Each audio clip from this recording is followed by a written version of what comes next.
ಇನ್ನು ಮಂಗಳೂರಿನ ಕೋಮುಗಲಭೆಗೆ ಸಂಬಂಧಪಟ್ಟಂತೆ ಸರ್ಕಾರ ಒಂದು ಕಟ್ಟುನಿಟ್ಟಿನ ಕ್ರಮ ಕೈಗೊಳ್ಳೋದಕ್ಕೆ ಎಲ್ಲ ರೀತಿಯಂತ ಕ್ರಮ ವಹಿಸ್ತೀನಿ ಅಂತ ಮಾತನ್ನ ಹೇಳ್ತಾ ಇದೆ. ಇದರ ನಡುವೆ ಈ ಕೋಮುಗಲಭೆ ವಿಚಾರಕ್ಕೆ ಸಂಬಂಧಪಟ್ಟಂತೆ ನಿನ್ನೆ ರಾತ್ರಿ ಅಧಿಕಾರಿಗಳನ್ನ ಎತ್ತಂಗಡಿ ಮಾಡೋ ಮೂಲಕ ಸಂಪೂರ್ಣ ಅಧಿಕಾರ ವಲಯಕ್ಕೆ ಒಂದು ದೊಡ್ಡದಾದಂಥ ಸರ್ಜರಿನ ಸರ್ಕಾರ ಮಾಡಿದೆ. ಇವತ್ತು ಒಂದು ಪ್ರಮುಖವಾದಂಥ ಸಭೆ ಇತ್ತು. ಆ ಸಭೆಯಲ್ಲಿ ಪ್ರಮುಖವಾಗಿ SP ಗಳಿಗೆ DC ಗಳಿಗೆ ಹಾಗೂ ಈ ಕೋಮುಗಲಭೆನ ಯಾರು ನಿಯಂತ್ರಣ ಮಾಡಿಲ್ಲ ಅಂತ ಅಧಿಕಾರಿಗಳ ವಿರುದ್ಧ ನೇರವಾಗಿ ಸಿದ್ದರಾಮಯ್ಯನವರೇ ಗರಂ ಆಗಿದ್ರು. ಮುಂದೆ ಇಂಥ ಘಟನೆಗಳು ಮತ್ತೆ ಮತ್ತೆ ಮರುಕಳಿಸಿರೋದಕ್ಕೆ SP ನೇ ಕಾರಣ, DC ನೇ ಕಾರಣ ಅನ್ನುವಂಥ ಖಡಕ್ ಆದಂಥ ಸೂಚನೆಯನ್ನು ಕೊಟ್ಟಿದ್ದಾರೆ. ಇದರ ಜೊತೆಗೆ ಗೃಹ ಸಚಿವರು ಕೂಡ ಮಾತನಾಡಿದ್ದಾರೆ. ಈ ಕೋಮುಗಲಭೆ ವಿಚಾರವನ್ನು ನಾವು ಸುಮ್ಮನೆ ಬಿಡೋ ಮಾತೇ ಇಲ್ಲ ಅಂತ ಹೇಳ್ತಿದ್ದಾರೆ.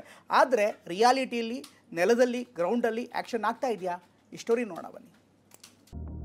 ಸಾಲು ಸಾಲು ಕೊಲೆಗಳು, ಘರ್ಷಣೆಯಿಂದ ಮಂಗಳೂರು ಕೋತ ಕುದೀತಿದೆ.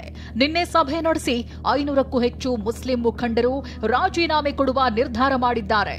ಜಿಲ್ಲಾ ಉಸ್ತುವಾರಿ ಸಚಿವ ದಿನೇಶ್ ಗುಂಡೂರಾವ್ ಬದಲಾವಣೆಗೆ ಪಟ್ಟು ಹಿಡಿದಿದ್ದಾರೆ. ಮಂಗಳೂರು ಕೋಮುಗಲಭೆ ಸರ್ಕಾರವನ್ನ ಇಕ್ಕಟ್ಟಿಗೆ ಸಿಲುಕಿಸಿದೆ. ರಾಜ್ಯದ ಜಿಲ್ಲಾಧಿಕಾರಿಗಳು ಹಾಗೂ ಸಿಇಒಗಳ ಜೊತೆ ಇಂದು ಸಿಎಂ ಸಿದ್ದರಾಮಯ್ಯ ಪ್ರಗತಿ ಪರಿಶೀಲನೆ ಸಭೆ ನಡೆಸಿದ್ರು. ಈ ಸಭೆಯಲ್ಲಿ ಮಂಗಳೂರಿನಲ್ಲಿ ಕೋಮುಗಲಭೆ ವಿಚಾರದಲ್ಲಿ ಸಿಎಂ ಫುಲ್ ಗರಂ ಆದ್ರು ಎನ್ನಲಾಗಿದೆ.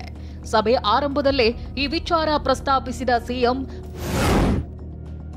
ಸಂವಿಧಾನದ ಆಶಯಗಳಿಗೆ ಯಾರೂ ವಿರುದ್ಧವಾಗಿ ಕಾರ್ಯನಿರ್ವಹಿಸಬಾರದು. ಎಷ್ಟೇ ಪ್ರಭಾವಿ ಆಗಿರಲಿ, ಕಾನೂನು ಹಾಳು ಮಾಡಿದ್ರೆ ಕ್ರಮ ಕೈಗೊಳ್ಳಿ. ದುಷ್ಟ ಶಕ್ತಿಗಳನ್ನ ಮೊಳಕೆಯಲ್ಲೇ ಚಿವುಟಿ ಹಾಕಿ. ಕಾನೂನು ಸುವ್ಯವಸ್ಥೆ ವಿಫಲವಾದ್ರೆ DC, SP ಗಳೇ ಹೊಣೆ ಅಂತ ವಾರ್ನಿಂಗ್ ಕೊಟ್ಟಿದ್ದಾರೆ.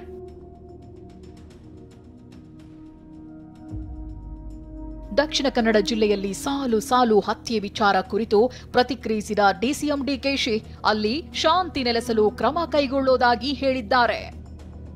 ನಾನು ಅದಕ್ಕೆ ಪಕ್ಷದಿಂದ ಒಂದು ಟೀಮು ಕೂಡ ಕಳಿಸ್ಕೊಡ್ತಾ ಇದ್ದೀನಿ. ಅದನ್ನ ಟೀಮು ಕೂಡ ಕಳಿಸಿಸ್ಬಿಟ್ಟು ನಾಳೆನೇ ಹೋಗ್ತಾರೆ ಒಂದು ಟೀಮು. ನಾನು ಇವತ್ತು ತೀರ್ಮಾನ ಮಾಡಿದ್ದೀನಿ, ಒಂದು ಟೀಮ್ ಕಳಿಸ್ಕೊಡ್ತಾ ಇದ್ದೀನಿ ಒಂದು ರಿಪೋರ್ಟ್ ಮಾಡೋಕ್ಕೆ. ಇದು ಭಾಳ ಆತಂಕ ಇದೆ. ಬಟ್ ನಮ್ಮ ಸರ್ಕಾರ ಇದನ್ನ ಎಲ್ಲಾ ತರದ ಕಂಟ್ರೋಲ್ ಮಾಡಲಿಕ್ಕೆ ಬದ್ಧತೆ ಇದೆ. ಗೃಹ ಸಚಿವ ಪರಮೇಶ್ವರ್, ಕರಾವಳಿ ಭಾಗದ ಘಟನೆಯನ್ನ ಗಂಭೀರವಾಗಿ ಪರಿಗಣಿಸಿದ್ದೇವೆ. ನಾವು ಯಾರನ್ನೂ ಸುಮ್ಮನೆ ಬಿಡೋದಿಲ್ಲ. ಇನ್ಮುಂದೆ ಮಂಗಳೂರಿನಲ್ಲಿ ಪ್ರಚೋದನಕಾರಿ ಭಾಷಣಕ್ಕೂ ಕಡಿವಾಣ ಹಾಕ್ತೇವೆ ಎಂದಿದ್ದಾರೆ. ಕರಾವಳಿಯಲ್ಲಿ ನಡೀತಾ ಇರ್ತಕ್ಕಂಥ ಘಟನಾವಳಿಗಳ ಬಗ್ಗೆ ಸರ್ಕಾರ ಬಹಳ ಗಂಭೀರವಾಗಿ ತೆಗೆದುಕೊಂಡಿದೆ. ಯಾರೇನೇ ಹೇಳಿದರೂ ಕೂಡ ನಾವು ಇದನ್ನು ಸಹಿಸೋದಿಲ್ಲ. ಆ ಭಾಗದಲ್ಲಿ ಶಾಂತಿ ಇರಬೇಕು. ಅದರಿಂದ ಇದನ್ನು ಭಾಳ ಸೂಕ್ಷ್ಮವಾಗಿ ಗಮನಿಸ್ತೀವಿ. ಇನ್ಮೇಲೆ ನಾವು ಏನೋ ಕೈಕಟ್ಟಿ ಕೂರೋದಿಲ್ಲ. ಯಾವ ಕಾರಣಕ್ಕೂ ಕೂಡ ಇದು ನಡೆಯೋಕ್ಕೆ ನಾವು ಬಿಡೋದಿಲ್ಲ.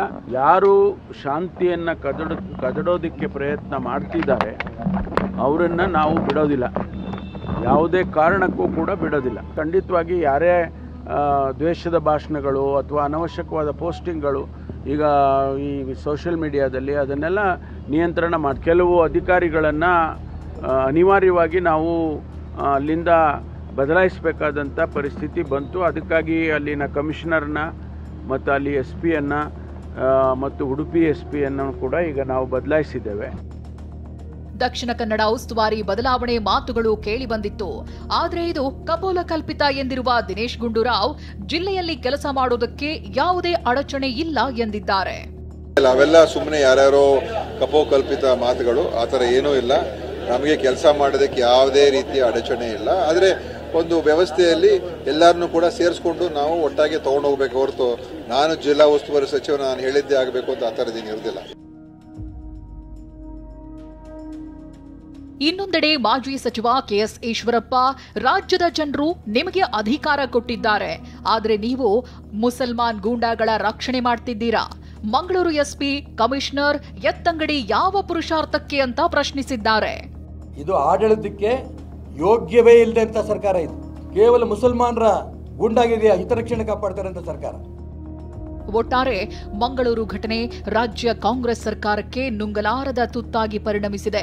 ಸ್ಥಳೀಯ ಮುಖಂಡರೇ ತಿರುಗಿ ಬಿದ್ದಿರೋದು ಇಕ್ಕಟ್ಟು ಸೃಷ್ಟಿಸಿದೆ. ಮತ್ತೆ ಕೋಮು ಪರಿಸ್ಥಿತಿ ಹದಗೆಡದ ರೀತಿ ಇದನ್ನ ಸೂಕ್ಷ್ಮವಾಗಿ ನಿಭಾಯಿಸಬೇಕಿದೆ. Bureau report, TV9.